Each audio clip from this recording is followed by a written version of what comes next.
Oke, Dok, sekarang kan lagi booming nih ya, namanya brain rot atau pembusukan otak karena penggunaan gadget yang berlebihan dan juga konsumsi konten pendek yang berlebihan. Nah, ini sebenarnya kondisinya seperti apa sih, Dok, di otak? Ya, jadi brain rot tadi ya, sebenarnya bukan istilah medis, istilah populer aja. Jadi gejalanya kayak yang gampang bosen gitu kan, kurang motivasi, otaknya jadi tumpul. Nah, jadi benar tuh penyebabnya karena berlebihan scrolling ya, scrolling IG, scrolling TikTok, konten yang heboh, konten yang singkat. Nah, kenapa kayak gitu? Itu karena berkaitan sama yang namanya dopamin.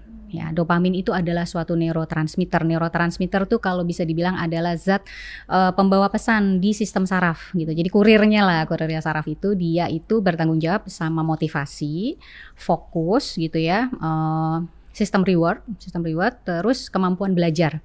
Nah, ini yang bertanggung jawab dopamin itu. Nah, si konten-konten itu tadi, jadi dopamin itu apa sih? Kalau kita seneng gitu sama sesuatu, dopamin itu bakal keluar gitu. Jadi dia kayak reward kan tadi. Nah, si konten-konten pendek itu akan membanjiri otak dengan dopamin yang tinggi, dopamin yang banyak, yang cepat, yang instan gitu. Jadi kayak junk food ya, junk food dopamin overload gitu di otak kita. Nah, yang jadi masalah adalah kalau dia over stimulasi sama dopaminnya itu, sensitivitas otak kita terhadap dopamin itu menurun. Jadi bayangin dong kalau kita sering makan makanan yang sangat manis gitu, kan lama-lama lidah kita tuh jadi nggak peka kan sama yang manis. Jadi tetap besoknya harus makan lebih manis lagi, harus lebih banyak lagi. Nah gitu sama. Jadi sensitivitas otak itu akan menurun terhadap dopamin dan makanya dia begitu dia scrolling terus besoknya tambah lama lagi. Kalau misalnya dia ngegame harus lebih lama, mungkin harus lebih sadis lagi. Pornografi misalnya ya harus lebih yang lebih kacau lagi seperti itu baru dopaminnya terpenuhi. Nah, masalahnya dalam jangka panjang itu udah ada penelitiannya ya di neurobiologi, itu akan mengganggu yang namanya kognitif ya, kognitifnya terganggu, jadi fungsi eksekutif terganggu, jadi fokusnya jadi dia nggak fokus, terus perencanaan terganggu, pengambilan keputusan terganggu, moodnya terganggu jadi labil, gampang gelisah, gampang marah gitu ya. Terus motivasinya turun, sulit untuk beraktivitas yang positif seperti misalnya belajar, olahraga, baca buku. Nah, itu susah banget gitu. Jangka panjang ya ini Jangka panjangnya yang kita ini. Oke, dan ini berarti mungkin masuk juga ya sama yang sekarang kan juga anak-anak tuh screen time-nya juga harus dibatasin juga. Betul. Kan Dok ya.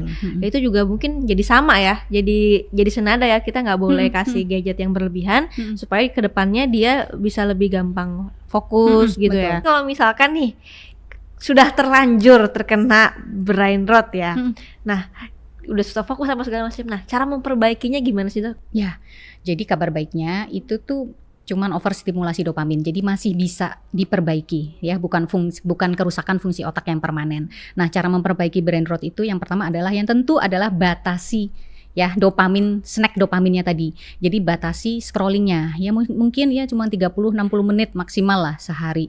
Terus yang kedua adalah emang harus dipaksa, itu harus stimulasi kognitifnya dengan baca buku ya, baca buku beneran, jangan baca di iPad, itu beda ya. Jadi cara kita membuka buku, terus kita kan kalau baca matanya ke kanan ke kiri, nah itu beda. Olahraga itu akan juga bikin dopamin ya kan.